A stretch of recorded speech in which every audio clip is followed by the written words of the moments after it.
ছোট আকারের পারমাণবিক বিদ্যুৎ কেন্দ্র তৈরি করছে ব্রিটেন, আর তাতেই চটেছে আমেরিকা। ব্রিটেন তাদের দেশের প্রথম ছোট আকারের পারমাণবিক বিদ্যুৎ কেন্দ্র তৈরির স্থান হিসেবে উত্তর ওয়েলসের ওয়াইলফা অঞ্চলকে বেছে নিয়েছে। এই মিনি রিয়্যাক্টর বা SMR গুলো প্রথাগত বড় পারমাণবিক কেন্দ্রের তুলনায় অনেক কম খরচে এবং বেশ দ্রুত তৈরি করা যায়। তবে ব্রিটেনের এই সিদ্ধান্তে আমেরিকা কড়া সমালোচনা করেছে। ওয়াইলফাতে 2015 সালে বন্ধ হয়ে যাওয়া একটি পুরনো পারমাণবিক কেন্দ্র রয়েছে এবং আমেরিকা চেয়েছিল সেখানে যেন একটি বড় আকারের পারমাণবিক বিদ্যুৎ কেন্দ্র তৈরি করা হয়, ছোট নয়।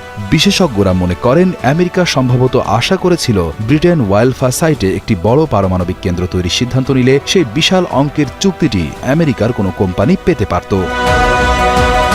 ব্রিটিশ সরকার জানিয়েছে তারা বিদ্যুৎ নিরাপত্তা বাড়াতে এবং জলবায়ু পরিবর্তনের প্রভাব মোকাবেলা করতে এই SMR প্রযুক্তির জন্য 2.5 বিলিয়ন পাউন্ড বা প্রায় 41,038 কোটি টাকারও বেশি বিনিয়োগ করবে। এই মিনি রিয়্যাক্টরগুলোর ডিজাইন তৈরি করেছে বিখ্যাত রোলস রয়েস কোম্পানি।